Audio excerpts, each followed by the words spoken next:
Yeah, there we go. There we go. Take two. How about that? So now everybody can hear me, thankfully. But yeah, that should be fixed now. But the thing is, I wanted to talk about big tech censorship this evening because it's the reason I put Midnight Prism on hold. Because I talked to Corey a little bit ago. We had a show ready to go.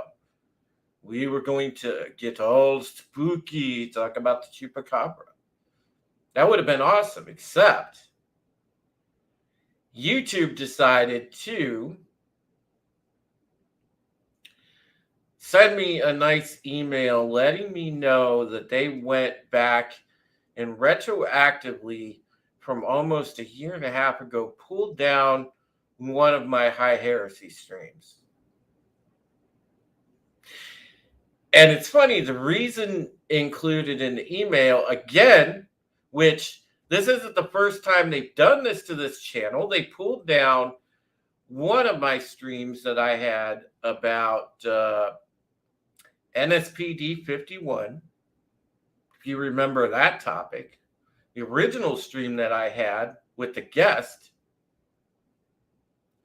who did research, dropped names and everything else that were involved with NSPD 51 and also Operation Dark Winter. Well, they pulled that stream down for supposed misinformation, even though that happened. Historical fact. But they pulled that down. So then YouTube goes in, and what do they do now? Well, they send me an email as of this morning telling me, they pulled down this high heresy stream because it contained fraudulent or election denying information about the 2020 election, something along those lines. But again, they categorized it as general misinformation. Hail to Philip Gaming. And let me hail the chat real quick here. We see Awesome One is here. Hail to you, sir. Nephilim in the house. Philip Gaming is here, as I said. Angelus Draven, my dude. What up, Angelus, man? Great to see you, buddy. RR is here, man in the wrenches. Great to see you, RR. Man, I love you so much, my friend. Thank you, by the way, for wrenching for me all the time. I really do appreciate that. Papa Cotton's here. What's going on, bud? Great to see you. Wes is chilling in the chat. I did send Wes out a link, so hopefully Wes will join us because I want to get his first impressions of all of this. And, as I mentioned before, Scotty is going through this himself. Chase Geyser, a matter of fact, I was just talking with Chase Geyser, who has been on this very channel with me before. I sent him out a link too, by the way. He's had it happen to him. So this is not coincidence. YouTube has a flavor that they like to censor. And it happens with truth channels. It happens with regular conservative channels. But it happens specifically with truth channels. Hell, they censor UFO channels. For God's sakes. And let's not forget the live stream that they pulled down of Midnight Prism that I did about Bigfoot. Want to explain that? It's just, again, rampant censorship. Now, we had that victory, but I want to say it was in that Texas court where they, really keyed in on the protections that these companies have. the Section 230 and such. But I want to address the really spineless politicians, I'm looking at you, Ted Cruz, that want to talk with bluster about, oh, well, big tech is censoring people and we need to do something about it. And, I don't agree with this. Well, you can talk a big game when you're drilling Google people in a hearing. You can talk a big game about passing legislation, but where is the action? Where's the fucking bill? Did you introduce a bill? What are you doing, man? These politicians talk a big game, how they want to stop the censorship and everything else. But write the damn bills and introduce them. Stop being pussies. That's the one thing that grinds my gears so much. And again, fake bravado. Well, you can be loud and stop your feet all you want and try to make nice for the cameras publicly, but you ain't getting shit done if you ain't introducing the bills, son. Introduce them. Put it out there. Where are the people with balls? Because big tech's just going to keep rolling all over this shit. And they're going to keep trying to silence people. If nobody takes action and pushes back against it, they're going to keep coming for anybody, large, small, medium channel, doesn't matter. And it's not just this platform. They do it on Twitter. They do it on fucking Twitch. They do it all over the place. And that's not as bad on Twitch, but it's there. But it's bad on Twitter. It's bad on YouTube. It's bad on Instagram, and people know that. But not a damn one of these politicians actually steps up to the plate, introduces legislation, and said, all right, in your face, big tech. What are you going to do? Not one of them. They talk mad shit. But when it comes time to back it up, what is it? Where is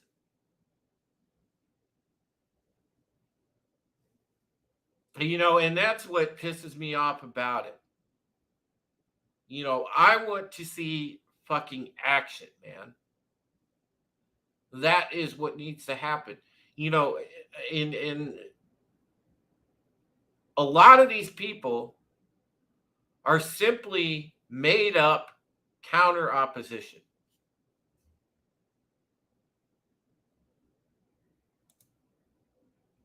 Yep, you're right about that, RR. Yeah, it was fucking ridiculous to pull down Bigfoot. Ted Cruz is a globalist shill. Absolutely. He is a bootlicker, dude. He's flip-flopped a number of times, and people have given him a fucking pass on it. Papa Cotton says the uniparty is real. Everyone agrees with that, but they go right back to the us and them shit about Democrats and Republicans. Just thought, yeah, absolutely.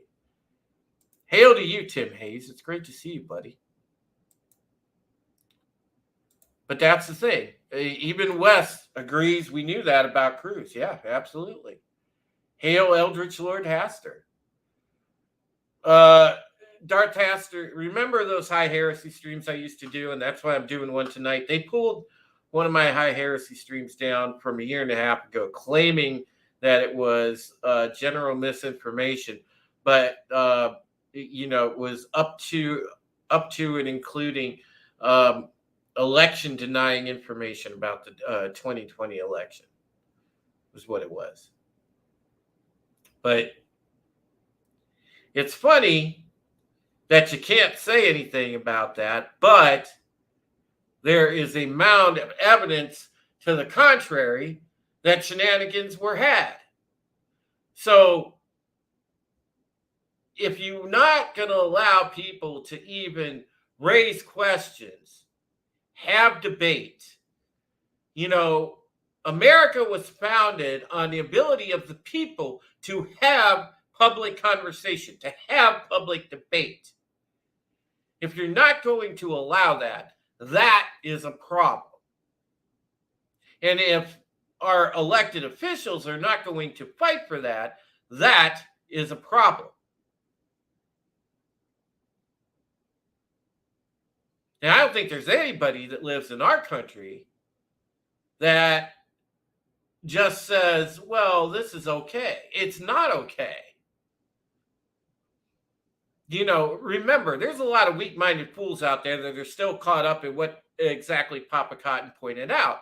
And that is the whole manufactured division garbage.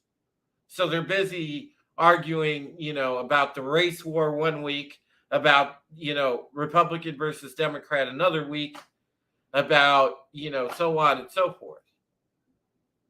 And you're not getting to the heart of the matter.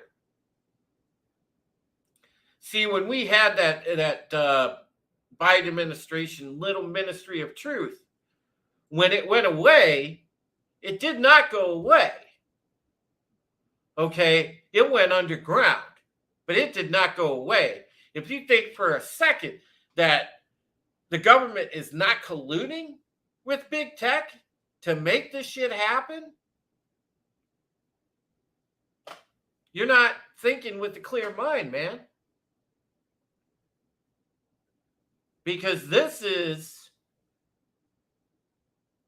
literally the ministry of truth era. Okay, we're getting to that level of thought crime. You're guilty of wrongthink. Therefore, you don't have a platform.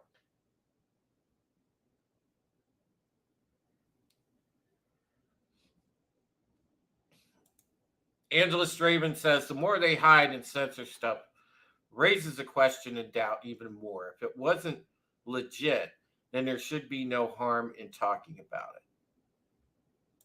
RR says, big tech is just another branch of the government. It's turning that way, sir. Absolutely. We don't have elected officials. We've selected Benedict Arnolds. Yes, in many cases, sir, you are correct on that. It's all about keeping the masses distracted and at each other's throats. Absolutely. You remember, all right, how, boy, when President Trump was kicked off of Twitter, I remember the lead up to that, seemingly they were going to go after big tech. And, they had hearings. You saw the Google people get grilled, which I love watching that, because I love watching them idiots from these companies squirm in their chair. But that's not enough. If you're going to do something about censorship, you need to introduce legislation. That's the bottom line here. There's no ifs, ands, or buts about it. Because anything short of introducing legislation, it's all bluster. It's all bark, no bite. But a lot of these politicians won't put their asses on the line and actually introduce a bill. And as I told you before, and you guys know this, two wings of the same bird. One is on offense, and one plays like they're on defense, but they're actually in with the other side. There are very few actual patriots right now in the Congress of the United States. That we know. And it's sad because they are stifled. They are caught in the shuffle. and their peers won't work with them or try to sabotage efforts to even introduce legislation.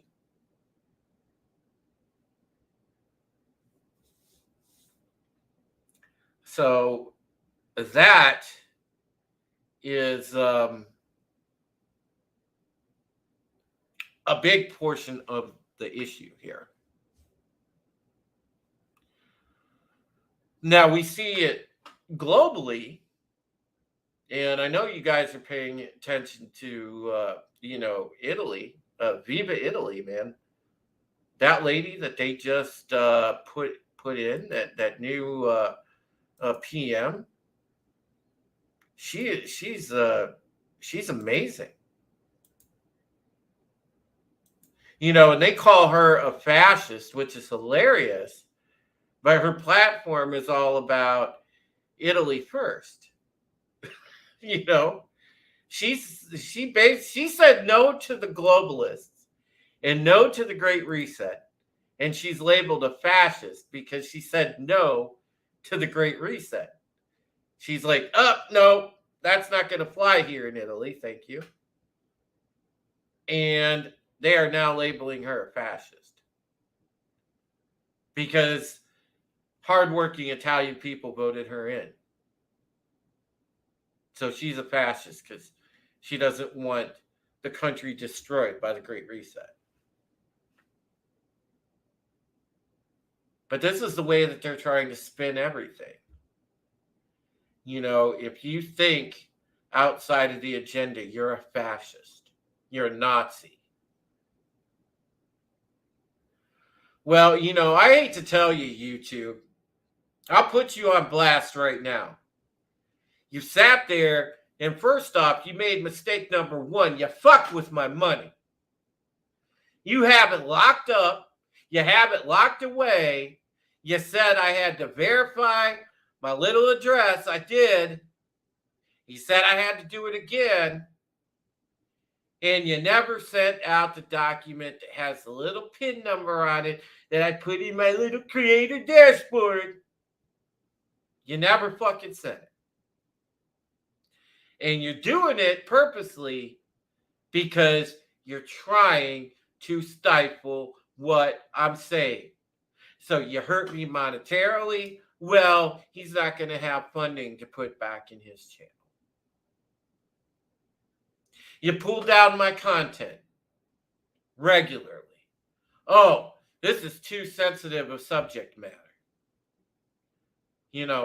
You're spreading misinformation. No, I'm not spreading misinformation. What I'm doing is asking people to exercise their own thought process and make what they will of the information that I give them. I'm not telling them what to think. I'm giving them information and allowing for conversation and debate. And you find that a problem. Well, I'll tell you what, my problem with you is if you were a collective person, I'd give you a boot in the ass. Because plain and simple, there's two things you don't do to a man. You don't fuck with his money, and you don't try to talk over it. And you've made both of those mistakes. So, far as I'm concerned, you're on my shit list. You should be happy I'm on your fucked up platform. But hey, I digress. I'm here. And as long as I'm here, if you think I'm a pain in your ass, we'll go right ahead because I'm going to continue to be a pain in your ass. Because, my people are the people watching this broadcast right now. My audience and people around the world that enjoy this content, people that want to have a voice, that want to think outside the box, that want to say no to shit like the Great Reset. Well, those are the people that I'm reaching, that I care about. And let's bring in Wes of Whatever Cast. Great to see you, Wes. Hey, Sorry. good to be here, buddy. How do I sound? Is my mic okay? Yeah, it is. And I'll tell you, man, I'm fired up tonight, buddy. And I know I've been ranting, but oh man. Well, I tell you, they got me fired up. Like you say, I'm getting mad. Yep. Yeah. Well, I mean, I saw what had happened with regard to was that a strike or a takedown? What happened? No, they just deleted the content. No Yeah. Well, I strike at mean, all. still. But they deleted my content. They didn't give me a choice. They just deleted my content. Yep. I mean, they did that with us on for the same reasons on the old channel and on the conspiracy channel with respect to the fortification. So I appealed it. They restored it twice, and then eventually they took it down like a third time. Well, this is just ridiculous. And I'm telling you guys, sure as shit that I'm sitting here, I'm telling you guys right now, okay? This is just the tip of the iceberg because it's going to get ramped up and it's going to get worse. We've already seen it be ramped up, and it's only going to get worse from here. As Yeah. I said, I was just speaking with Chase Geiser before we went live, and he told me this has happened with his content now too. So it's not only Wes, it's not only me, it's Chase, and it's also Scotty. Yeah, yeah, they And went after Scott for something that was bullshit, not even related to anything really mhm, controversial. hail TZ Burton. Hail, TZ Burton. Welcome, my friend. I can't really see and interact with the chat since I'm on the road. I mean, typing in the chat, but I'll say hello where I can. But it's good to be here, Drew. I'm Yeah. glad I was able to make the show tonight. Yep. Hail to Parrothead, who just showed up a minute ago. How you doing? Vigilante Williamson, hail to you, sir. Hail, Vigilante Williamson. Just caught him at the end of his gaming stream. Good to see you, my friend. But yeah, and Eldritch Lord Haster makes a great point. This is good content because it encourages us to make up your own mind. That's all anybody ever asks, Haster, and that's I have a respect for the audience. I want you folks to sit there. I don't want a bunch of yes people. You don't have to agree. The topics that we talk about are here for your consumption so the conversations can be had, so that people can understand what's going on and people can talk about it. Whether you agree or disagree, that's fine. That's on you. But the conversation is what's important because again, that's a cornerstone of our society is discussion and debate. And when that goes bye-bye, then that is a problem. It's a big problem. Now, right now, we can at least be here and we can talk around it. It's like RR was saying in the chat earlier. This is soft tyranny, but if it continues down this path and you don't even have that voice to defend, I mean, when Alex Jones was deplatformed, I mean, it was targeted, and other folks that were deplatformed, it was targeted, and the deep state and the powers that be went after them and cast aspersions and made accusations that they were unable to defend themselves against. But there's going to get to be a point where if it continues down this road, it's going to be everyone. I mean, look at just that. Look at that 87,000 IRS agents they hired. They're not doing that to go after blue chips. Yeah, and Papa Cotton, thanks as well for wrenching, and thanks for dropping Vigilante's link in the chat. Appreciate you. So yeah, so I'm sitting here, and and I want to say thank you, by the way, to you guys. Any of those when you guys do the little stuff like use the Stream Elements link to tip or hit my PayPal, or you guys like have been donating to Mom's Fund, and we'll get to Mom's Fund in a little bit because I'm really going to be promoting that the rest of the last few days of this month and from the start of October until Halloween, because Mom's 80th birthday is on Halloween, and we will be wrapping the fund on Halloween. I will be doing a live stream for that, and it'll be a live stream dedicated to Mom. But the month of October, we're really going to go in and try to raise get to that last portion of the goal. We're about, I think I set the goal at 11K. We're just over 7K. And if we can get that last money, that would be awesome, because I'll get into the reasoning here a little more in a bit. But yeah, I want to say hello to Keck44, just came into the chat. Hail to Keck. Kai, MFS is here. Hail, Kai. Great to see Kai. Kai will probably be live shortly after this stream for his late night program, which is awesome. So make sure that you catch Kai on his stream, as he does his late night show, and it's awesome. And I just love Kai. He's a beautiful human being. He really is. And a hell of a good friend. But Epic Mohawk, too. Yeah, absolutely. And, Philip Gaming, you're awesome. Thank you for always supporting not only myself, but supporting Wes as well. You're just been awesome like that. Kai says, I do my show Monday, Wednesday, Friday night, no Sunday for me. Okay.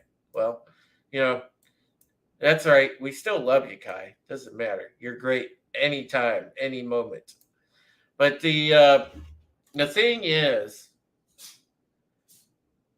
yeah, the censorship is going to get more and more out of control, because I think that they feel they have to ratchet up, West, because more people are waking up. Oh yeah. You can rarely find anyone that will even admit to voting for Biden at this point. I can't even barely get my own family that did vote for Biden to even talk about it. So I'll relay this story to you. So I voted for George W. Bush twice, and I'm ashamed of it, and I'm embarrassed of it, and I tell people that I voted for him twice, and that I am embarrassed for doing that, and that I was stupid for doing it. I voted for Barack Obama in 2008. I tell people I'm embarrassed that happened. I apologize to people. I tell them I'm sorry. I've learned. And look, people that have voted for Biden, we understand. Some of us understand. Some of us have been there. You need to start repudiating your Biden vote, okay? You need to apologize and say that you were stupid and that you got duped or whatever it was. Because we all have been. We've been there. But what you can't do is do what I'm hearing from my family, which is, oh, well, I'm just done with politics now. Like, you're not repudiating the vote. You got fooled. You got gaslit. You got propagandized. And you went out there and you attacked people and called them all kinds of horrible names like Yahtzees and, Rashists, we'll call it. Mm-hmm. Hey, that's a good one. That's a combination of two words. Nice. We're condoning behavior like Sarah Huckabee Sanders getting harassed at restaurants, things thrown at her, called names, people showing up to Supreme Court justices' houses. Just really unacceptable behavior that if it happened on the side, I would immediately condemn that behavior. So, we have had people, to their credit, like Kerry Smith and others that, Brandon Strack, he started walking away. And Brandon Straka has been great, dude. Yeah. And so, there have been people that have come over, but what we really need is John Q. Normie to kind of pony up. You can't just bury your head in the sand at this point. Maybe it's too painful. I don't know. It was pretty painful for me in 2005 and 2006 when I really went down the rabbit hole on the Bush family. So, I don't know. Yeah, absolutely. People have been, it's funny that World War III is trending, because listen, folks, we're in World War III. We're in soft World War III, but we're in World War III. Okay? It's here. You are fighting for your existence. So that, I mean, that people need to understand that. It's not Democrat versus Republican. It's none of this artificial division bullshit. Look past that. It's you fighting for your own existence. You know, we're a constitutional republic. We're literally fighting to keep the identity of our own nation. That's all. And that's what so many countries around the world, especially the ones under the thumb of the EU, are doing right now. As Yeah, we speak. what's happening in Italy right now is really very encouraging. So That was a win. If anybody in this chat doesn't think that's a W, that is a W right there. And I'll tell you why. You have a woman that had the courage to come out and actively speak against the Great Reset and directly against the WEF, the IMF, and the whole 9 yards. She called them all out and said, this is not happening to Italy. That is friggin' amazing.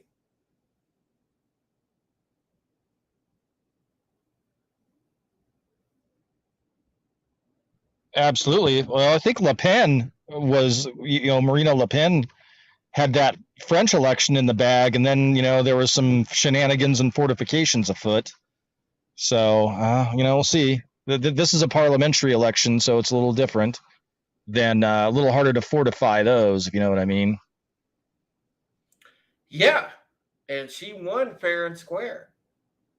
The citizens of Italy voted for that woman. She won fair and square. Oh, she did win? Mm-hmm. Oh, I'd say I didn't see. I didn't think the election had happened that had been counterparty. So that is a win then. Yeah. Wow! Congratulations, Italy. Yeah. Hey, they started the Renaissance, and it looks like maybe they'll be starting the second Renaissance. Yeah. Yeah. But yeah, they're trying to tar her with all those slurs and words, and like Mussolini's a woman now. Like, what the hell? Yeah. Well, that's exactly the way it's going to be painted. You know, anytime you think outside that Great Reset narrative, you are labeled, a enemy of the state. You're labeled a fascist. You're labeled, the Yahtzee. That's exactly it. Georgia Maloney is her name, by the way. And T.Z. Burton points out that she's absolutely a stunner, Wes. If you see pictures of her, and T.Z. Burton says the search engines are putting up the ugliest pictures of her, of course. But she's a stunning woman, man. She's a hottie for sure. But it's RR says if you're not an indoctrinated lemming, you're an enemy of the state. And RR also says she's probably going to get Epstein. Yeah, that's a problem with people that actually want to fight this.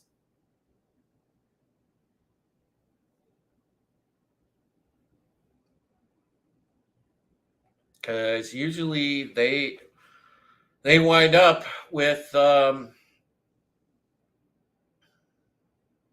rather suspicious circumstances surrounding their untimely demise. Right, Wes? No, I think Wes had to mute for a Right. minute. Yeah, sorry. I got caught. I'm on the road, and you caught me right when I had to have a conversation with someone. Absolutely. Yeah. Hale Boggs and his mysterious plane disappearance, and a lot of other stuff, a lot of other weird things that happened. Michael Hastings. That was very strange how that happened. Too many to name. I do want to know what Michael Hastings' story was, though. Yeah, absolutely.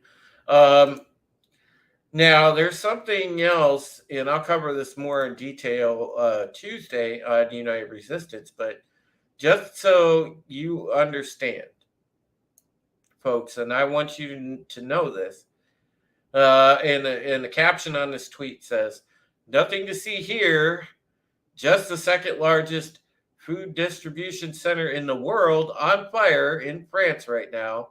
To go with the rest of the coincidences, move along. Right. It's and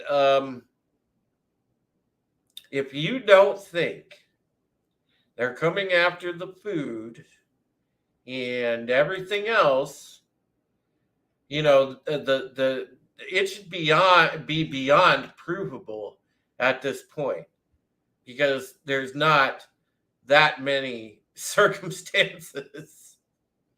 it's I mean it's ridiculous. There's not that many circumstances. It just it's or coincidences, I should say. There's not that many coincidences in a row with these food distribution centers and everything that's critical to infrastructure. Yeah, it's it's not that. They are coming after the food supply. They're coming after the water supply. Amazingly enough, these bug factories seem to be popping up and not seem to be having any issues. Hmm. So yeah, Vigilante Williamson was talking about the lady that Alec Baldwin shot. So can we safely add that woman to the Clinton death list? Yeah, Vigilante, you're absolutely right. She was working on a very interesting documentary. And look, my Twitter's stuck on a cat video. Isn't that cute? Um, let me. I'm trying to find something particularly interesting, and it had to do with Bidenflation, and it was the fact that well, I can't find it right now, but suffice it to say, there was something that popped across my feed earlier this evening. One of my friends was talking about shopping in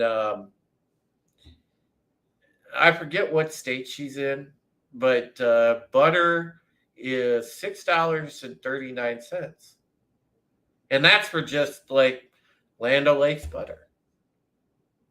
Which, by the way, Rip, I missed the Indian lady. The Indian lady was so pretty. They should never got rid of the Indian lady.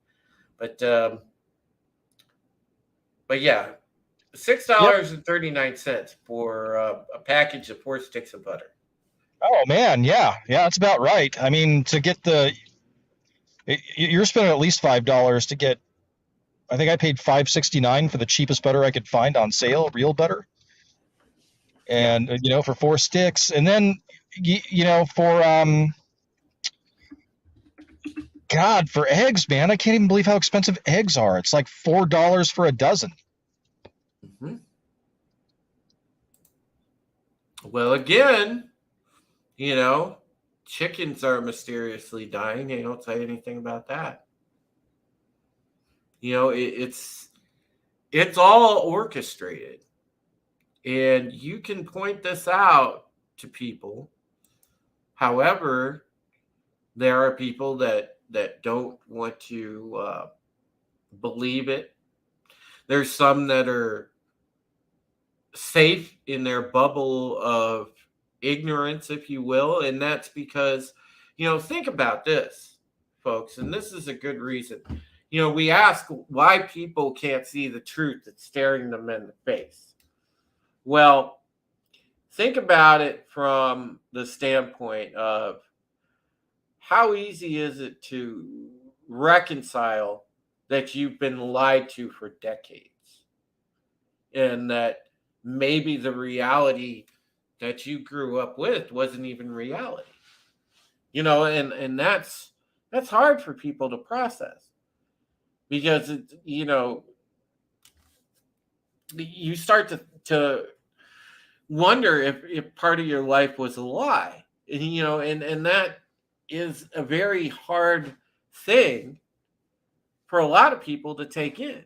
So there's many people that they probably know that something's rotten, but they won't accept it because it's too much.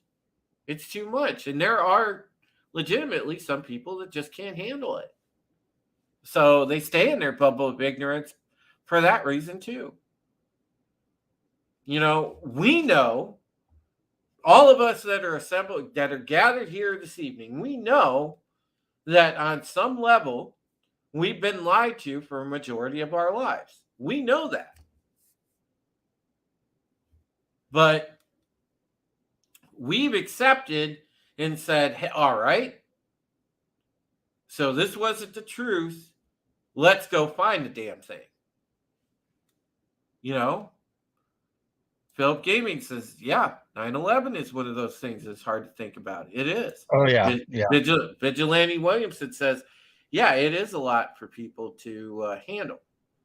It took me several years before I could even kind of equalize, emotionally equalize. Well, cope, maybe, I guess might be the term. Yeah, it took me a long time to be where I could function, really, after I really learned what the truth is.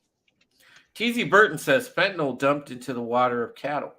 I heard that may have killed the 10,000 cattle in Kansas earlier this year. T.Z. Burton, I wouldn't put it past him.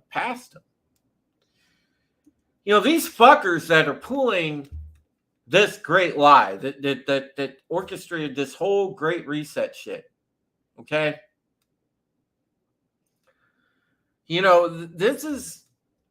There's no depth of evil that they won't sink to. Remember, the bottom line is they want to just lop off a huge swath of the population. What do you think that means? They want to kill you, man. To them, you are either a slave via, working to better society as a wage slave, as a, for a corp, or if you don't have usefulness on that level, what are they going to do? Well, you're going to be on government programs for a while until they deem you unworthy of that government program. And then what are they going to do? Throw you in the street to die. If not outright kill you in some form or fashion with the brilliant medical industry or big pharma. That is what they look at. Yes, Vigilante, you are spot on. We are useless eaters. That's exactly the way they look at us.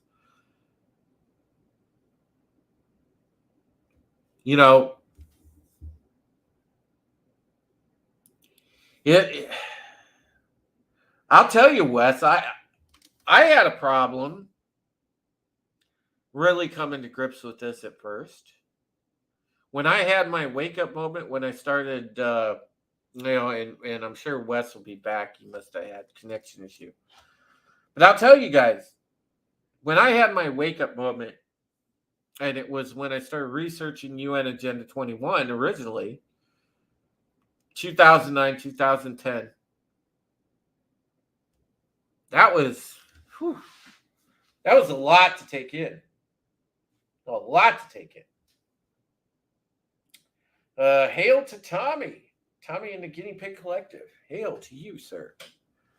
And Wes is back. He's just getting his feed set up here, and I'm sure he'll be okay within a moment or two. Hopefully, Tommy's internet is picking up, RR. I hope so. I'd like to see Tommy back because his is also a great voice to have in this fight. Because tell you one thing about Tommy, he always tells you like it is. And that's what I appreciate about him. Vigilante Williamson said the CIA is messing with Wes. Nah, exactly. Wes is just driving. Can you hear me? Yeah, can hear you now. We got you. Well, now you sound super quiet. Do I? Well, I know my mic is working, so that's all I need. Terminus Let me S. back out real fast. Okay. Terminus S says, exactly, bro. Killer Control with their jungle juice they want in our arms. Which, by the way, has some kind of tracking device. Yeah, I wouldn't doubt that, Terminus. You know, you got to remember. There we go. Sorry, this multitasking shit isn't as easy as it looks. Yeah, exactly. You got to remember, Terminus, with certain things that are injected intravenously. There's a whole lot of discrepancies. Oh boy. And let's just say that, that's not going to go away anytime soon either. Well, one of the things that I learned when I was kind of going down the rabbit hole on Parkinson's disease and Michael J. Fox, and again, this is one of those things where they say, oh, there's not enough people for this to be considered a cluster, right? One of the shows that he worked on in Canada, like 3 or 4 of the people that he worked with also ended up with early onset Parkinson's all around the same time that he did. And they all suspect that, I didn't even know this was a thing, but apparently there was a defoliant that was being used, or some sort of pesticide that may have been used on the weed that he believes, and most of the people that he worked on that set with, they were smoking that weed, and they think this tainted weed is what gave them all Parkinson's disease. But the powers that be are saying, oh no, there's not enough of a cluster for us to determine that's what it was. Yeah, it's bad, man. It's bad. Terminus says, yes, bro, serious underhanded shit going on with the concoction. Yep, absolutely. Papa Cotton says, if the government wanted to slip me something, it'd be easy. Just spike the crunch berries. Oh, man. I've got actually, I don't have Captain Crunch right now. I have Frosted Mini Wheats. God, I kind of want a bowl of Frosted Mini Wheats now. Thanks a lot. Sorry, I was holding the mic too close. Yeah. Yeah. Thanks a lot, Papa Cotton. Yeah, you got me on. Gonna get me on a cereal kick now. Tehillim makes a great point here. God, Wes, this is a beautiful point Tehillim's making. He says, at Supreme Heretic, the truth is they know transhumanism doesn't work because it requires the host to die. Damn.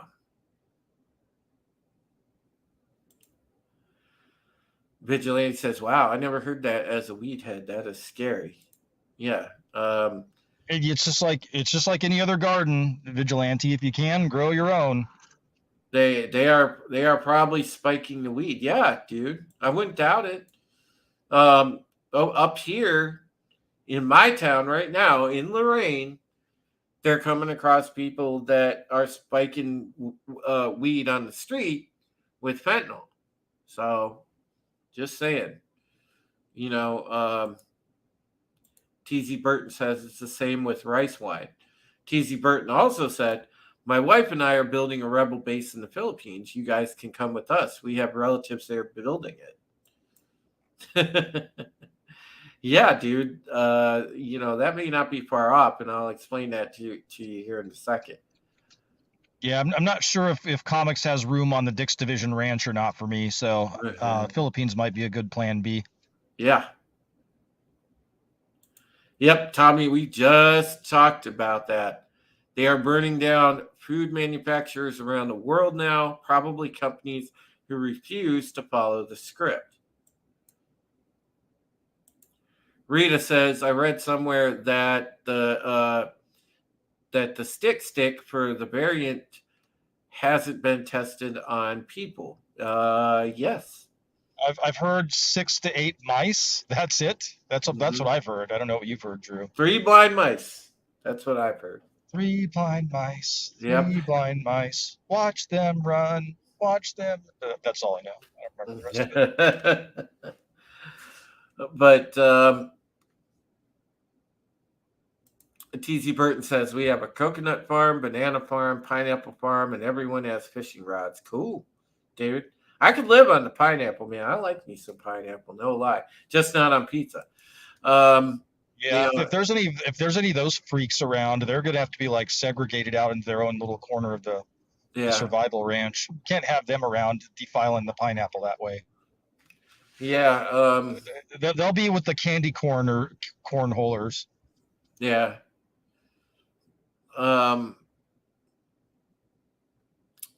Let's see. I would go for the bananas too. I like bananas. Not gonna lie. The incels are flooding the Philippines looking for wives. I hope they don't screw up that country, bro. You know, I wouldn't mind a hot Asian wife, but I'll tell you what though. You know how I roll around here, dude. It's like, not gonna lie. I like me some white women. I like me some white women. That's how I roll. Parrot Head says, "What about trees?" Like Walton. Oh man. Yeah, Walton can be appointed like the sage of the trees. Yeah, be the absolutely. caretaker. The Johnny Appleseed of the tree. So kind of the other thing I was going to speak about was, Epiphanies, and I was going to share with you guys. I mean, you guys have been on this journey with me for a while through the personal struggle, probably the last few years. If we go back to when Mama Heretic was alive. Well, then you guys see my Twitter, so you guys know I just started working a new job and stuff like that. But I got blindsided yesterday. Well, yesterday is Sunday now, but on Saturday morning, I got a letter from the bank that holds the mortgage on our home. Now, keep in mind that when Mom died,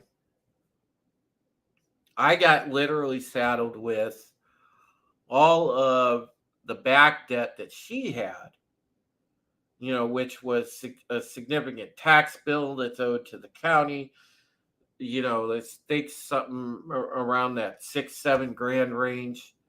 And then she was like thousands behind on the mortgage, which, hey, that money that we raised so far with Mom's fund after she died, I was able to actually at one point catch the mortgage up.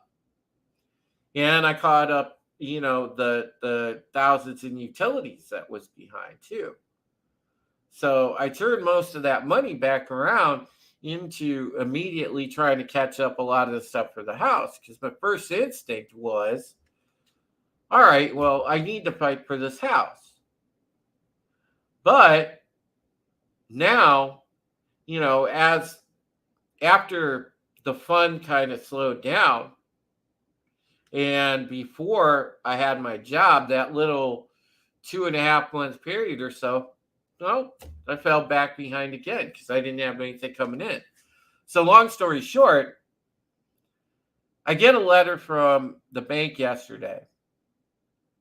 And the lady that used to work there, who knew my mom and everything else, she ended up either quitting or getting fired, one of the two. But she had been really cool with me because she'd talk about the mortgage account with me and everything and keep me up on things. And she sort of kind of clued me in on how to handle things as we went along. Well, now this new person that's in charge, that's taken over her job, boy, she's just one of those real sons of bitches. And I got this letter, and it said, essentially, I now have a little over 30 days to get out. Well, they said 30 days.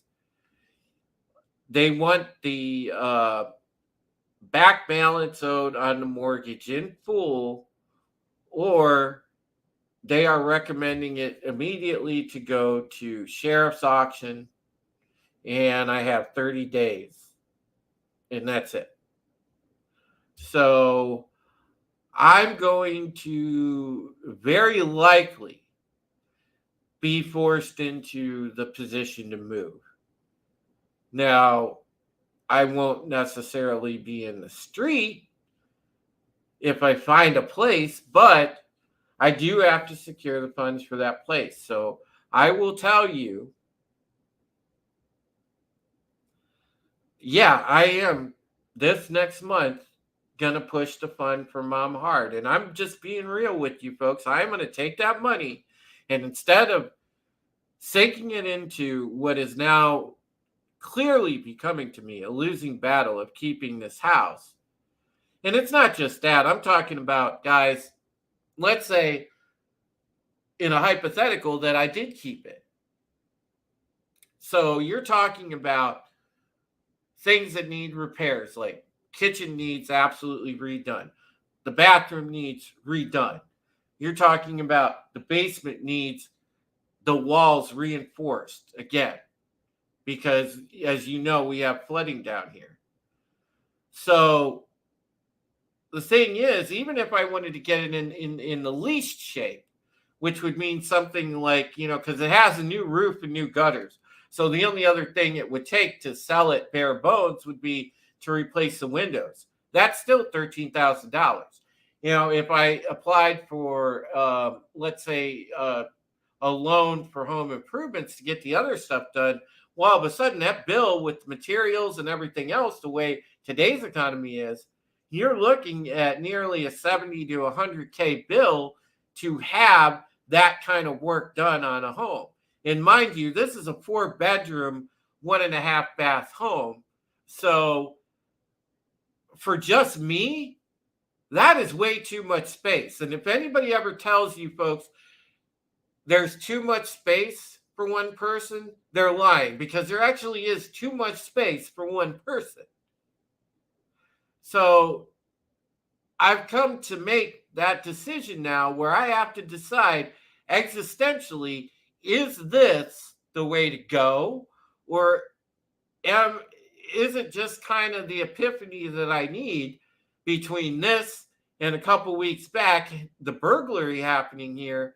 Is it just now the time maybe to get the fuck out of this city, pardon my French, and go maybe over to something A, smaller, B, more manageable, and C, safer? Because my city's going to hell in a handbasket rapidly. So maybe it's a time, and I know not all of you are religious or believers here, and I totally respect that. I get that. But I'm saying this, the epiphany that I'm getting from the standpoint that maybe these things are happening. The burglary a couple weeks ago, and now this, telling me that the path is clear, or putting the signs in front of me to say, hey, you need to cut away your past and start over.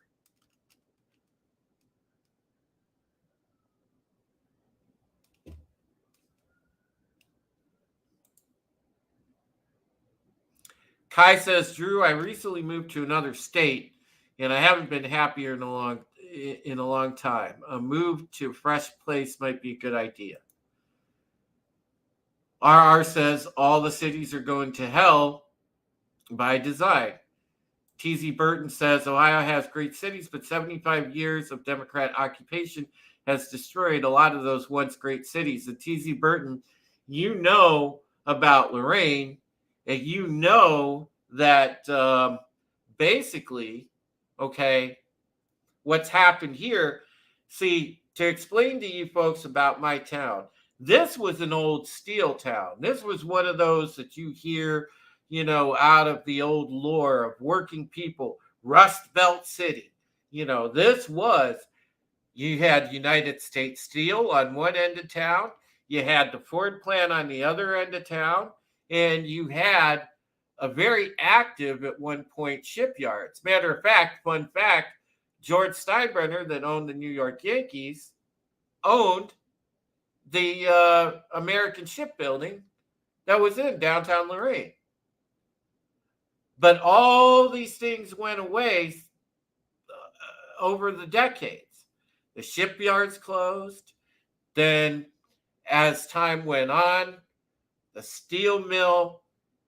And let me tell you now, these days, as of today, September 26, 2022, the U.S. Steel downtown is running on a skeleton crew. To tell you that right now, they're down to that few workers. Yeah, man, it's sad to see. In Pittsburgh, where my great grandma and my grandma lived, that was a huge steel town, and then that all went away, and it's just very, very different. Yep. Vigilante Williams says the Midwest died when we lost manufacturing. Absolutely. Ford plant. Case in point right there, folks. Ford plant. We had a Ford plant that was in between Lorraine and the next town over from it, Vermilion. It was right on the Lorraine border. And that shut down. Because, again, jobs were ported overseas. Hail to Hetty Lamar. Great to see you, Hetty. Good night. Sleep well. TZ Burton says that is how Eastern Ukraine is. Dried up military factories. Yes. Angela Straven says, yeah, I live near a steel town, and with Trump, it was being revitalized. Now it's back to the way things were. Yeah.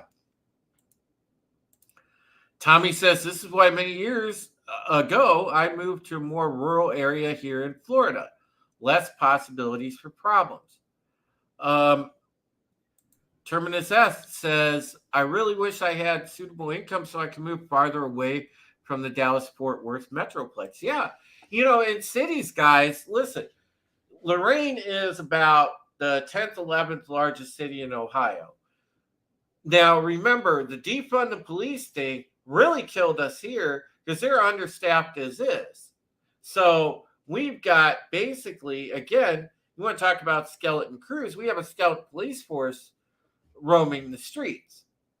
And they're down to where they're prioritizing calls. Like, the stuff that I've gone through when I filed the report for the burglary. Take that, for example. The detective that was working it had so many cases. I asked him, I said, are you going to come to the house? Are you just for fingerprints? Things like that. He couldn't even do that because he was that swamped with cases. He said, man, he's like, I'll tell you, brother, all I can do is watch pawn shops, anything. If I see something, I'll let you know. And that's where it's at. Wow. I mean, so this is what we're facing here. And mind you, this neighborhood that I live in my city, was once considered one of the good neighborhoods. It's still kind of considered a decent neighborhood in town because we don't have a lot of crime in it. But yeah, that was pretty shocking when somebody waltzed in and burglarized the house. But it's starting to show the point that there's not safety anymore in this city. And as RR said, we have to start taking that into account and get the hell out of cities if we can. If I can find something, and I intend to start looking for something that is in one of these nice little rural pockets, like a townhome or an apartment, small townhome or an apartment that I can get into. Yeah, the rent might be a little more monthly than what I'm paying with this, mortgage payment, but that far outweighs the cons that are on the list of actually staying in this house and trying to maintain it. Because, one of the things when that probate's finished, remember, I inherit not only the house, but I inherit all the problems and the debt with it. And I have to really kind of keep that into account, being one dude in a home that's designed for a rather big family. So that's the point too. So I got a lot of people telling me where to move to. Angela Straven says come to Squatch Country. Yeah, and I would, dude. I would think about PA, but problem is with my new job, I have to kind of stay in my work territory. So very likely I will be moving the next town over to my east, which is Elyria, if I move, and I'll be in one of those rural pockets between Lorraine and Elyria, hopefully. So that's what I'm trying to do. But the bottom line is this, because I don't want to just sit here and squawk about my situation too much, but I'm going to take that money that we raise, if we can get to that goal on Mom's Fund, and I'm going to use that to start over at this point. I'm done putting money into this house. It's a losing battle. I'm starting to realize that, and I thank you guys for helping me come to that realization. But I'm going to take that money and I'm going to start over, and I need to do it for myself because I'm done living in the past. I'm done with nostalgia and everything else, as much as it's sentimental. And I grew up in this house and I've lived here for over 40 years. It's time to live for me. I love Mom. I love Dad. I cherish their memory, but it's time to live for me. And absolutely, buddy. It's a new adventure. Future's wide open. And I'm going to have to do it. I'm going to have to do it. And Wes, you're right. So I appreciate you folks listening to that diatribe, but that was the epiphany portion of the topic that I wanted to get into because, I wanted you guys to know. So when you see me tweet out that fund, that's exactly what it's for. That last 3-4K, I'm going to use to move in someplace and start over. And I'll be at least able to maintain it because I'm working now and everything else. So at least it's in a nutshell what I'm going to do.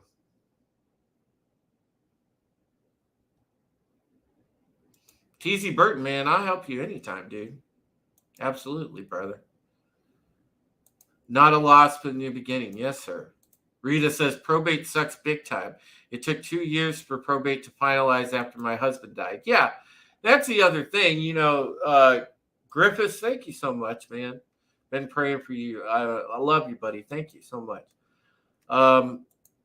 TZ Burton says, I have watched Seattle slowly turn into Detroit. Yep. And Vigilante says, we're rooting for you, bro. Man, Vidge, I appreciate you, man. Thank you. But the thing is, I know that, yeah, it's that time. I see all the signs, man. It is that time.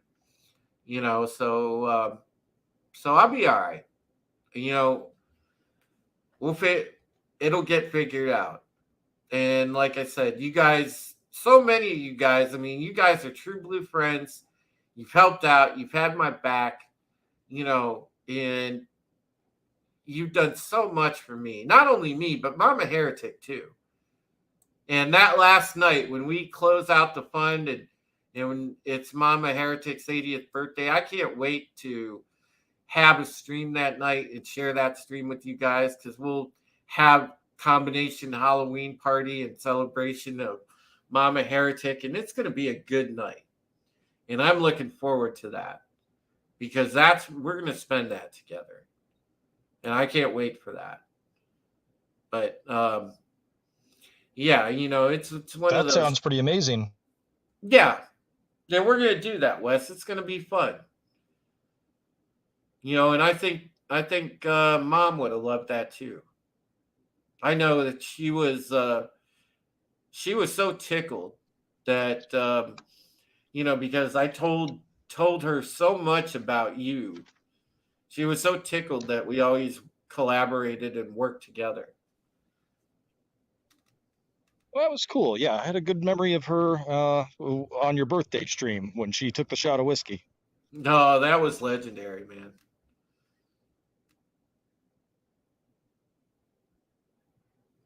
Kai, I'm staying local for work. I my territory for my job is Lorraine and Elyria, so I kind of got to stay local for work. The company as a whole, technically, if I wanted to, I could see if my job would transfer.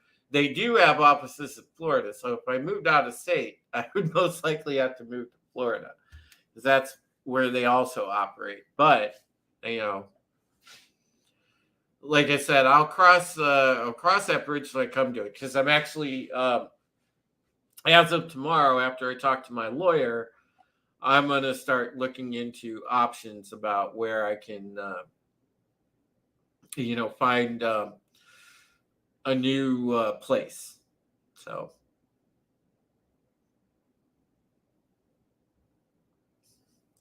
yeah, man. And that's the thing. I think we guys we really need to pay attention. If you live in an urban environment, if you live in a city environment, just pay attention to your local trends. What's going on with the crime? What's going on in property? What's going on with your own police force? Those are important key factors, and a lot of people just take it for granted because they're just used to police force being around. Hi, Steph. Great to see you, Steph Littlepage. How are you?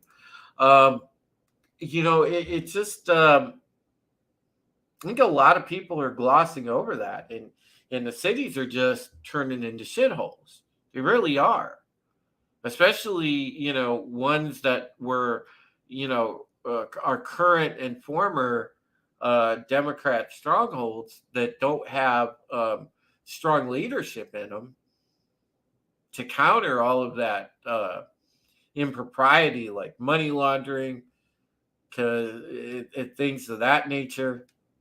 And a lot of these places are crooked dens of nastiness, man. And we're gonna have to start getting away from that. So, awesome one said, "Did you get your pizza from Winco, Wes?"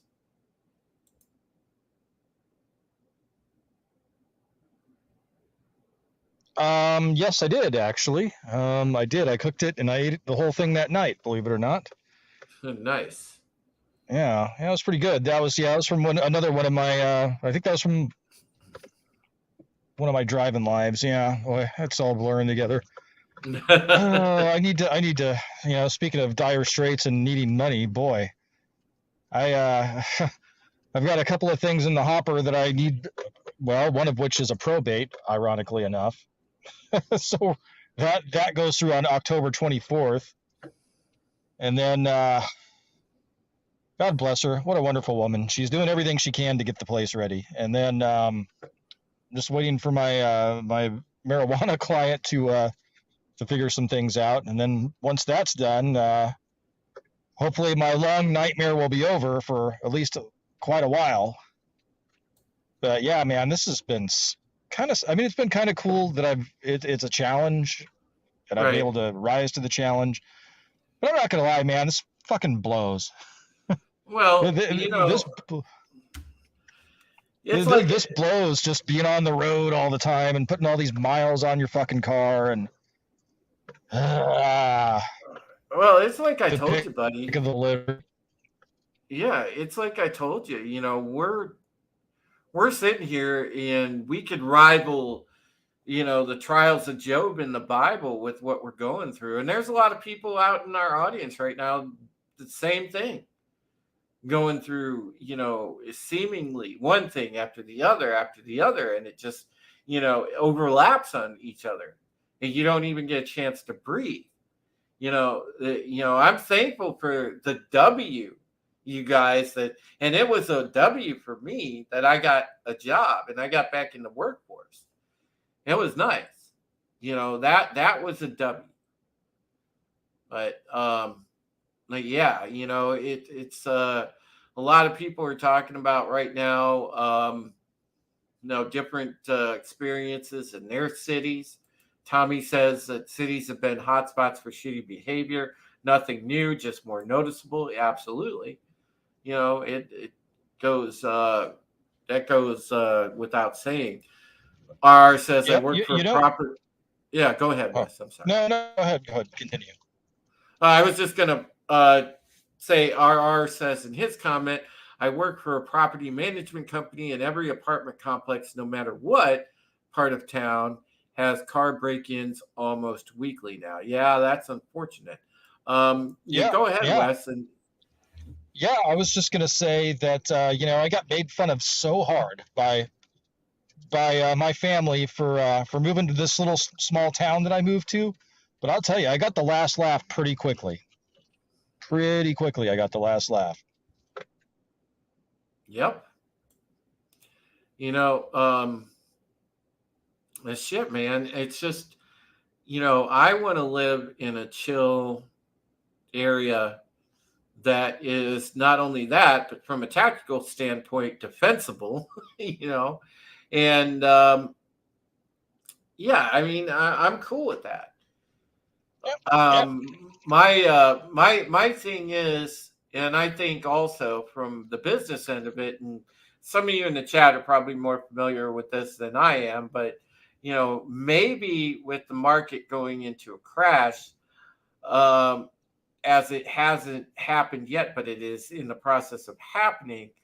If let's say that I scenario wise rent for maybe 2 to 3 years, coming out of that, I may be better off in a situation of waiting it out, putting enough aside to make a small down payment and getting a modest home at a really good price, like 2 to 3 years from now. I might be in better shape. So it might behoove me actually to be a renter for the next 2 years and then shop for a home that is my size, like a two bedroom, 1 bath home or something.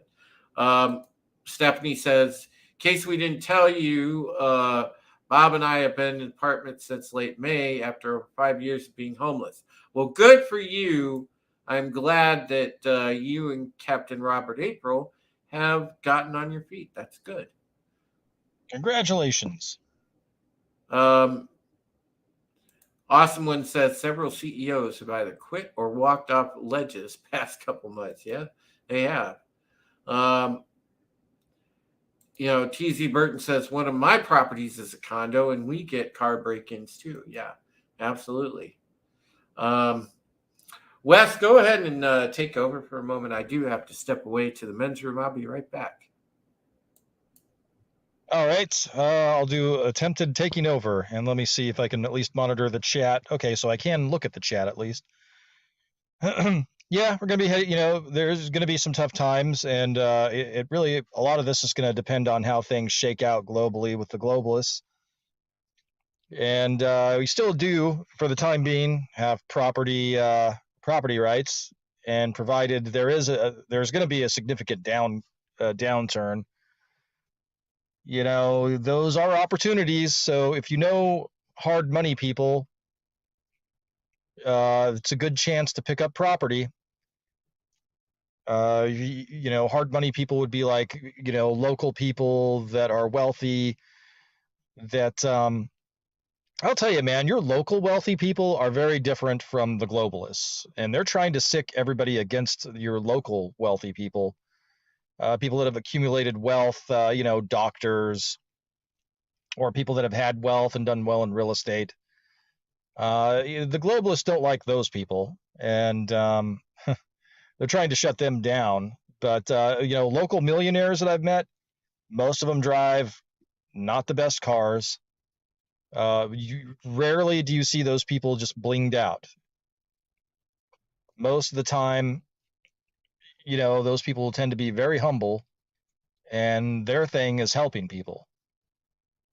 And so I want to be successful and I want to help people. And that's one of my goals, is to be able to help more people. And I do want to have nice cars. Don't get me wrong. I want to have nice cars. So Papa Cotton says, I'm old. Hopefully I still won't be around when the shit actually hits the fan. We're getting very close. And Will says, I'll talk to the ghost of Harry Reid about that one. Yeah.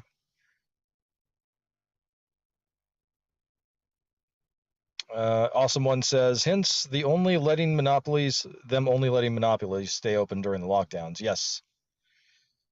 Yeah, that was the point. They want to shut down your local people. They don't want the competition. They don't like local entrepreneurs. They don't like anybody that, it's hey Rita. Sarita says, I know you do stuff with real estate. What do you think about HELOCs? I think a HELOC. So there's good and bad things about a HELOC. A HELOC is typically compound interest, but if you need to close on something quickly, the only way that I would really use a HELOC would be to purchase other property, to use that lower interest rate and the flexible payment, because they are compound interest, but you can write that off, of course.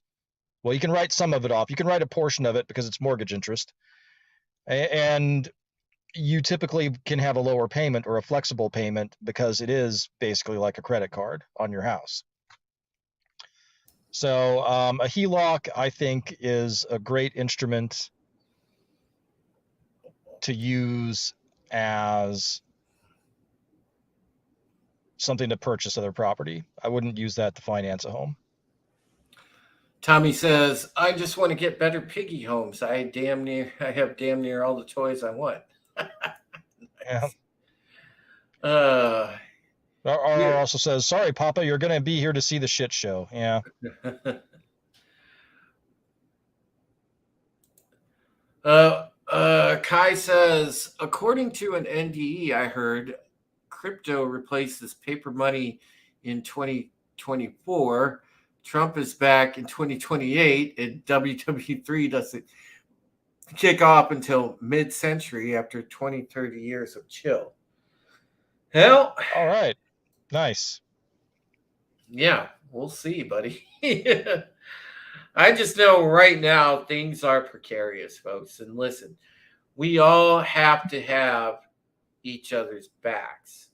I talk about that a lot, but just in what we can do, as and whether you want to call it a fellowship, community, whatever, what we can do in our sphere, our circle of friends that we have, viewers, streamers, or viewers, content creators, whatever. What we can do is, when we have things like this, when people are in need, whatever, even if we can't donate to one another, what we can do is we can really take our power and use it on social media. And when we see these campaigns of people that are in need, just take an extra second and retweet that, because sharing that helps, because you never know whose eyes you get in front of. Or God knows, it could be some loaded like NFL player or something, and they just decide they're feeling, generous. So they're like, hey, I'm going to help this person and change their life. You never know, and I know I'm not after a huge sum. Really, 3-4 grand isn't huge when you think about it, but that's really it. If it gets in front of somebody's eyes, it can help, man. That's really going to get me on the road to being stable when I move, and it'll give me that nice push where I can say, okay, and just I pay my utilities and everything else with my job, and all that, and I can afford my rent, and I'll be good. So that'll be cool. But a lot of people are in need right now because of this economy, because of stuff like this. We always know. I don't want to hear any more of these lies about reckless spending. We're changing people's lives. Yeah, he's changing people's lives, all right. So we got to remember, in these times, the people that you can count on are right here in front of your face. Look at the person next to you. I mean, not literally, because some of us can't, but look at the person next to you. All these names in the chat. When push comes to shove, there's only one person that's going to look out for you, and that is that yourself. But we can be our brother's keeper, like the Bible's. Bible says, hey, am I my brother's keeper? Yes, sir. Be your brother's keeper. Because it may not be monetarily, but you can make a difference just by hitting that retweet button, just by hitting that share button, whatever, sharing something on Twitter, Facebook, whatever. Because they can't stop us from sharing stuff. Not yet, anyway. So, Low Spec Linux Laptop says, yeah, changing people's lives with record inflation. Absolutely. Yeah, I don't buy the thing, Low Spec, where people are saying, where you get these people that spin it like, oh, it's not 8% inflation. It's far under that. Yeah, right. We're at least 10% inflation. You can't tell me that we're not.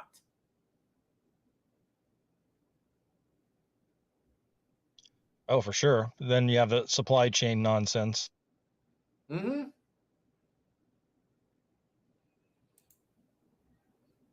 Yeah, I agree on that. Our Ukraine is a false flag to kick off full kinetic. Absolutely. Vigilante Williamson says it's probably 20%. Yeah.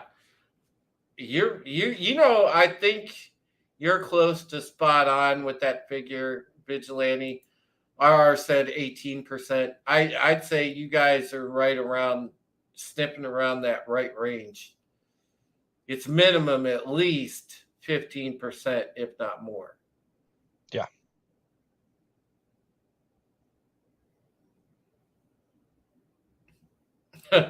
Will says 30. Do I hear 30? Oh, buddy. I'm looking forward to Tuesday because we're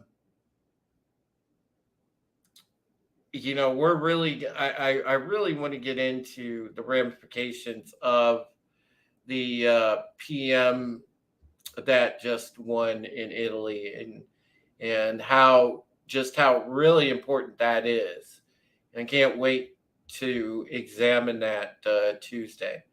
Tim Hayes said, Wes said there's supply chain nonsense. Did you get that, Premier Tickets? Vigilante says, Trump made me fat. So did all your Wagnet racism. Oh, man. Vigilante never changed, dude. I love you with your sense of humor, bro. Oh, my God. It's always good to laugh at a time like this. Levity is never a bad thing. We'll see, by the way, folks, going back to YouTube's bullshit. I want to actually see, because I formally requested a pin, that paper they're supposed to send me for the address verification. I formally requested that again.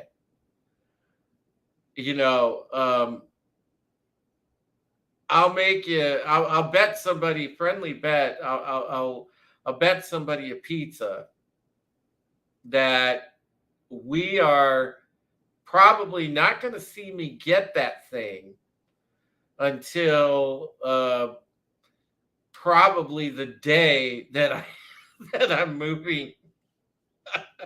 if even by then.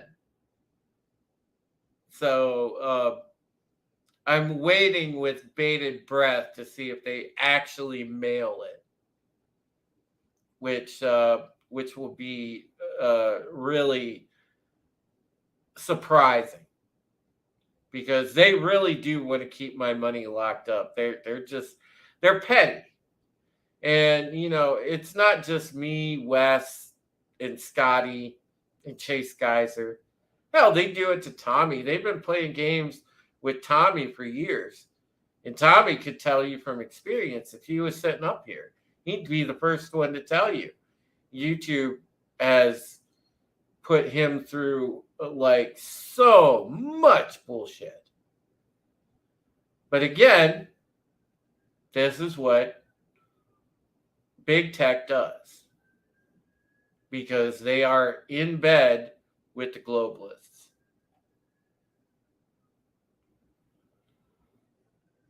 Support common sense spoon laws. Yeah. Oh man.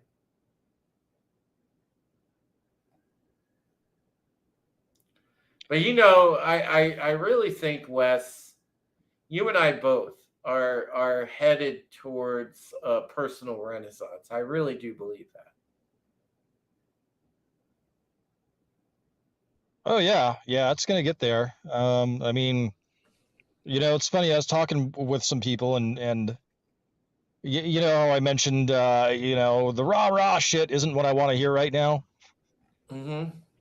Well, somebody else kind of said the same thing to me. They're like, well, avoid toxic negativity, but also avoid toxic positivity. Like, oh, those people that did that, they're in a bad situation and they just get up and they with a big smile on their face and they go about it anyway.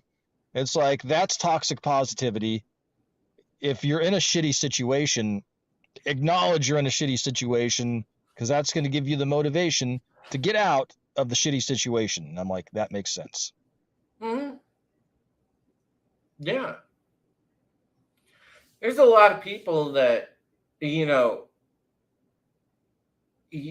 have to, well, all right. Let me see. I hate to really put the legal stuff out there, Rita, but long story short, my attorney had to wait to file, and technically, there's still one more day because tomorrow, which is because it's now Monday, tomorrow, which is Tuesday, next episode of United Resistance. Cheap plug, but that is also the 6-month anniversary of Mom's death, which also coincides with the fact no creditor that she had at that point can come after her posthumously to try to put a lien on said mortgage. You see what I'm saying? So that is why the attorney wanted to wait to post file after the 6-month anniversary of her death, if that makes sense to you. So that is why he waited. Now, again, I'm going to go to his office tomorrow. I'm going to have that letter in my hand. And I'm going to sit down and game plan with the guy and say, look, this is what I want to do, but I'm not putting any more damn money into this house because I know it's just a losing effort. Because if I sell this place now, if he does put it through probate, I'm not paying a single dime more in utilities. I'm not paying a single dime more in anything else. I will just sell it as is But that's if he puts it through the probate. It might not even be worth putting through probate at this point, to be honest. But that is why he waited to file. So I'm going to talk to him tomorrow, and we're going to game plan and really put all the options on the table. So that's where that is.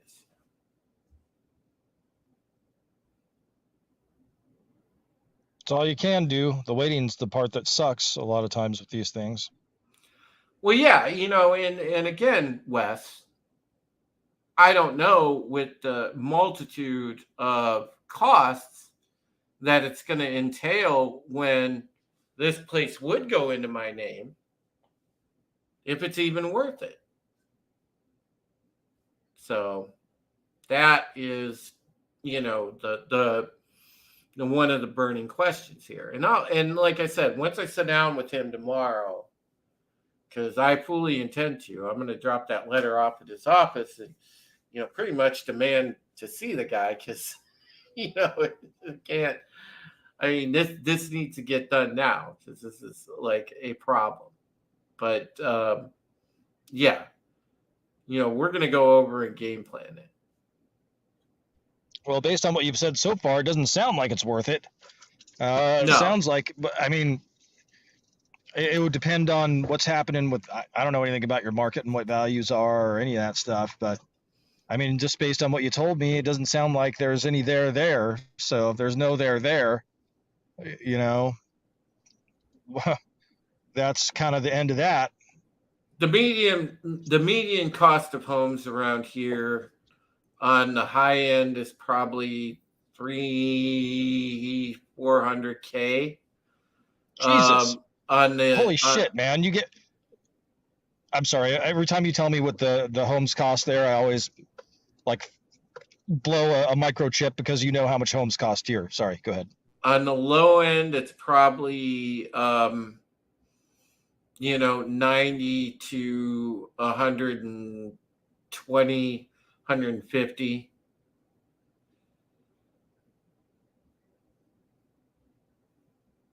So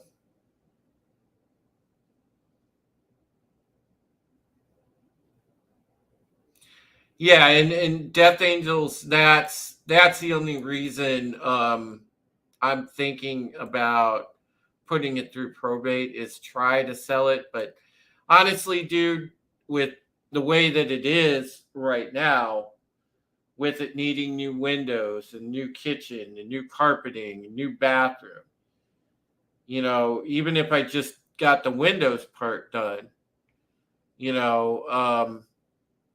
shit, dude, I wouldn't make. So the house and property is appraised at $107,000. Okay, so you look at something like that. So then you take into account, if let's just say I took out a loan and got all this shit done, right? Well, it's a modest estimate to say a $70K loan would cover a kitchen remodel, a bathroom remodel, basement fixes, and windows. It's more like that would take a $100K home improvement loan at minimum. And that's $100K I don't have.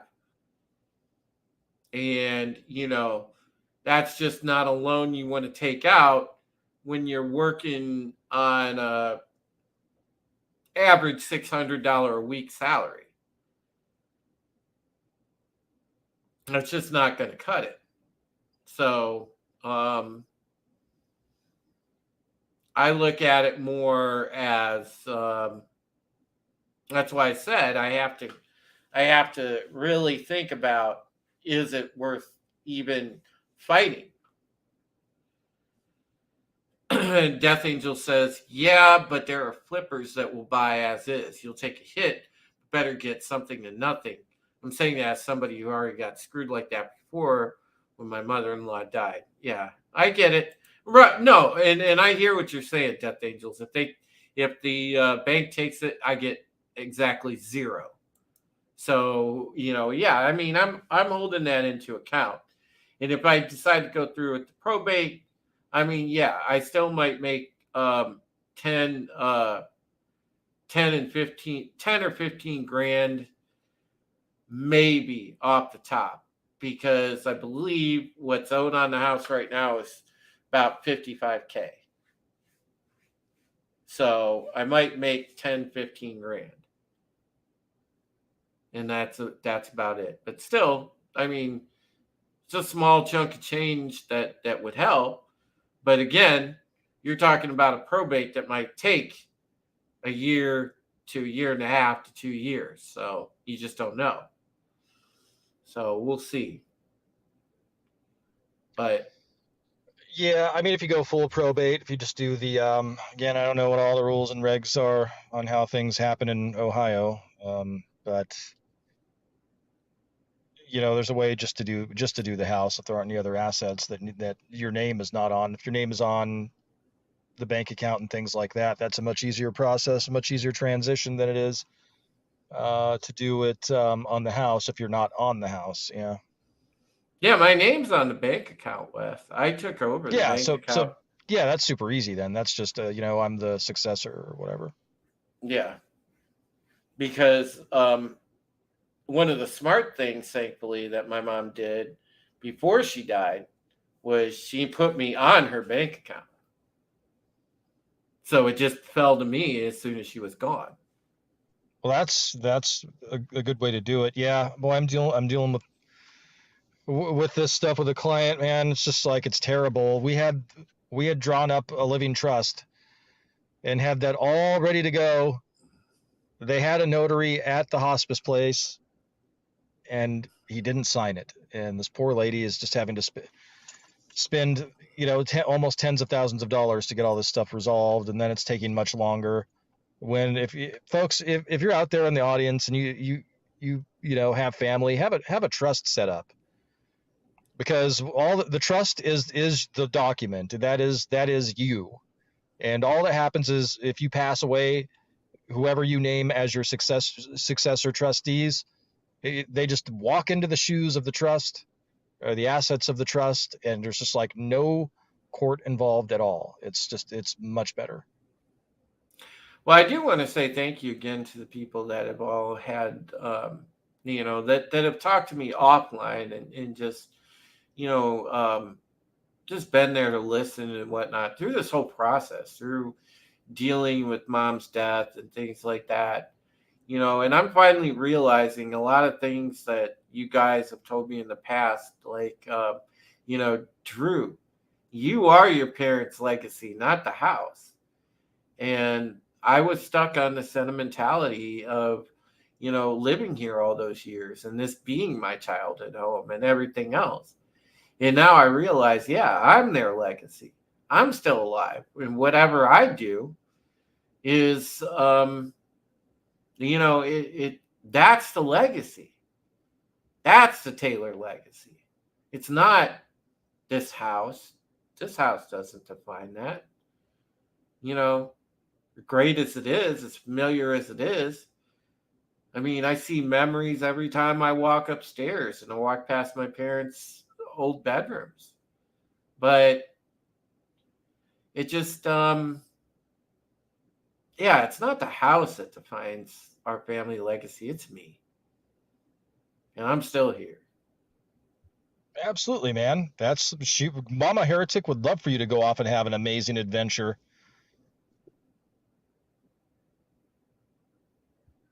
I can picture it now. The Beware the Drew pad. You have your little studio set up in one area. Then you've got, a cool little living room there. You can hang with friends. Little balcony you can do some barbecuing on. I'm telling you, brother. It's not gonna be just a Beware the Drew pad, guys. When I get into a place and I put my own stamp on it and decorate it, it's gonna be the fucking Patriot pad, baby. That's what I'm talking about.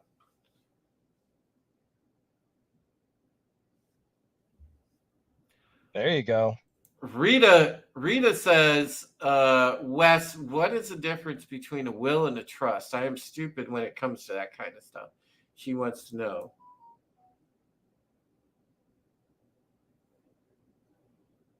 Oh, okay. Sorry, I was in a different tab. So yeah, a will basically means that you still.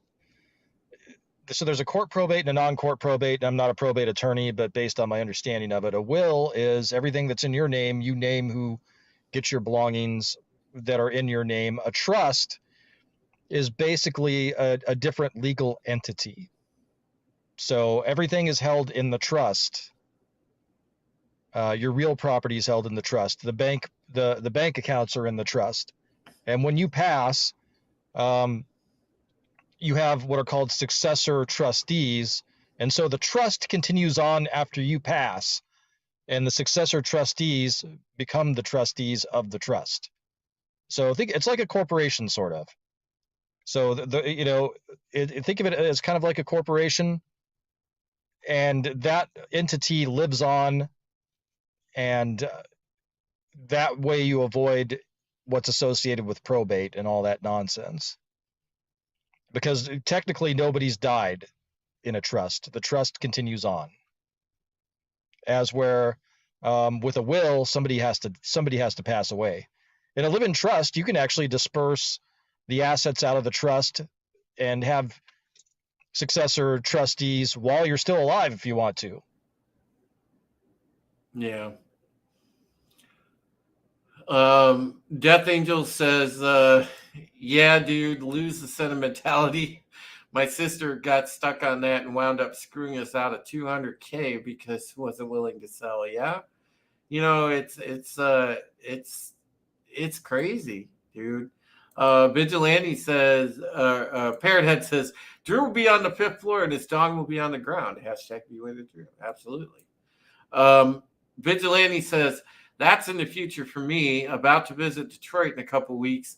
And unfortunately, the home I grew up in probably should be knocked down, the condition it's in, sentimental value aside. Kai says, so does the trust account for all property and accounts and everything associated with the person who died?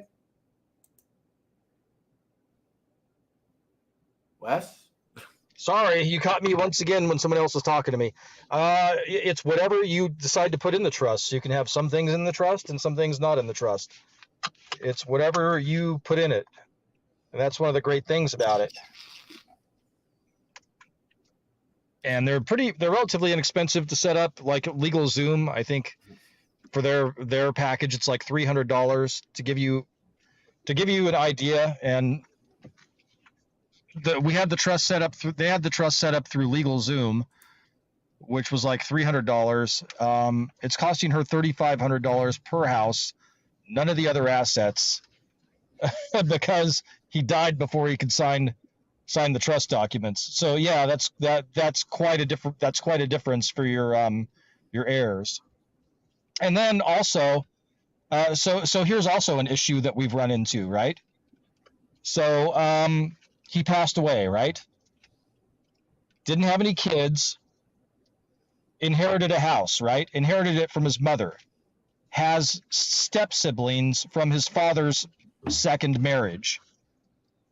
So even though he inherited this house from his mom, and he and his sister was him and his mom and dad's kids from the first marriage, he has two step siblings, half siblings from the second marriage. And the sister, his whole sister, can't stand the other siblings. Well, even though it came from his mom, he inherited the house from his mom. When he passed away, his half siblings and his sister, they all have an equal interest in that house now, because he didn't have a will and he didn't have a trust. And she's like, how can this be? This came from our mother. How in the hell can they have an interest in this house? It wasn't their mother. Their mother was, dad's second wife. How the hell are they able to have an interest, a 1/4 interest in this house? And it's because he didn't have a will. That's who his relatives were. those were his siblings, even though it was different moms. Now they technically could have a quarter interest in that house. So yeah, it's real important. You know, people don't think about this shit, but weird stuff like that happens. It's crazy. But even though it wasn't their mom and it didn't come through their lineage, just because he was their brother and they're like 20 years apart, and you know, it was a different mom, it just, they're going to have a quarter interest in that house. Yeah, crazy stuff, man. Will says, yeah, it sounds like the version of Succession that would never air. Kai says, LegalZoom is a ripoff. They charge so much. Yeah, they are. Rita says, thank you for the info, Wes Moody. I'm going to be talking to my lawyer very soon about that. I have a will, but I want to be absolutely sure my kids won't go through what I had to go through. Oh, yeah. Ask him about a trust for sure. That still falls under the purview of estate planning. So if he does wills, he should be doing trusts too. And trusts and wills can all be in the same package. But yeah, as far as LegalZoom being a ripoff, boy, wait till you get a hold of a real lawyer, real as in brick and mortars lawyer. You think LegalZoom's a ripoff? Holy shit, man. I swear to God, you can't sneeze without having to pay those assholes $3,000. Yep. Yeah. And we'll see, man, because like I said, I know I'm going to have legal fees with this too. So, you know, if we can keep this fund circulating around social media and people see it, boy, it'll be a good thing, guys, if it does get funded, because I'm sure some of that money will go to legal fees regardless. So, Vigilante Williamson says, luckily I have nothing or any kids, so I'm good. Yeah, no kidding. All right, I think this is a good place to wrap the stream. I'm glad that you guys came out for the evening and hung out with me. It's 2:25 Eastern right now. I do have to get some sleep because I've got not only work tomorrow, but I got a whole lot of errands to get done. And, you know, seeing the lawyer chief among those, and obviously, you know, doing a little bit of looking around and scouting for a new pad. So I will chit chat with you guys soon. And I will really quickly, I'll drop the link for Mom's Fund again in the chat. And you guys can take a look at this and leastways share it out. You know, it does help. So that's givesendgo.com/Taylor Legacy. Yep. Well, I'd give more if I could. Well, you know, Wes, dude, you know, you've been amazing to me, but you and I are beyond friends, and we're at the level of family, so you always are. But you know, Tech in RR and Rita, love you, Rita.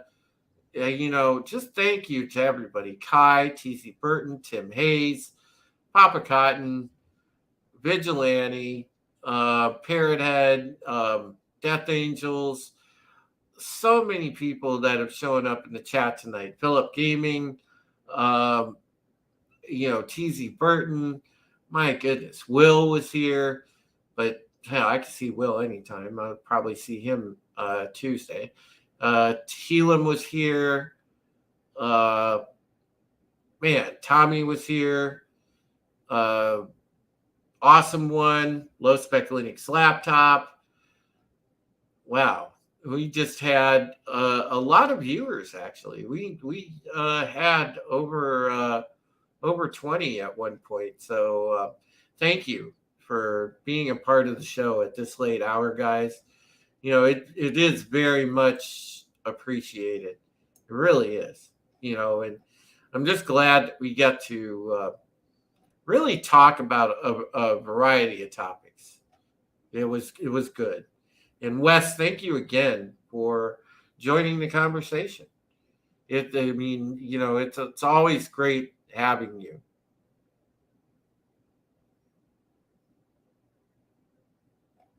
And be sure to subscribe to Wes. Did you hear me? Was I coming through? Not right there. So. Oh, okay. Shoot, that's so weird. Okay, I was talking, and I was saying, it's great to be here, and I'd like to be more of a semi-regular on Prism and these late night Sunday streams. I really enjoy it, and now that I've kind of got this mobile thing sort of sorted out, well, apparently not totally sorted out since you couldn't hear me earlier, but it's been great being here and hanging out with you, and the best chat on YouTube. You can find me at youtube.com/whatevercastofficial. Yeah, absolutely. Subscribe to Wes, and let's continue to build Wes's channel up as well. I want to see Wes at least get to his former level of subscribers and everything, and kind of go from there, because we need Wes. We really do, and we need him operating at the level that he was. That's the biggest thing. So anyways, listen, thank you again, folks. And I will see you guys Tuesday for United Resistance. And you will find that right here on this channel. And RR, thank you for dropping Wes's link. Much appreciated. You are the man. All right. Again, take care of yourselves, guys, and we love you. We will see you later. Good night. Good night. As I try to find a decent close. I'm trying to find a decent close here, you guys. Wait, I think I might have one. No, I'm not going to use Pegasus' actual one.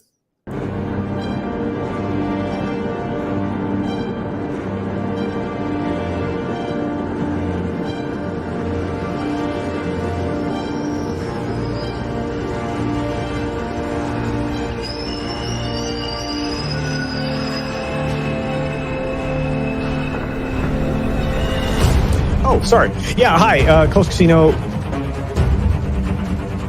Hey, welcome to Sporking News Podcast. My name is Scott. I'm Temple Queen of the Place to Be Reviews. I am the Patriot, True Taylor, aka Supreme Heretic. The Red Gaze on YouTube, at the Red Gaze on Twitter. What up? Hello, everybody. It's me, Vinny. The voice of Immortal Coil. Oh, hey, I am the Ghost Bear. What's going on, Tommy? You didn't get anybody to like this? Yeah, I'm Wes Moody of the Wes Moody Webcast. Tony, Death, rockin'. I mean, we have a lot of cool things over there. I did some magic tricks. Hi guys, try to stay here. My name is Marky Knight.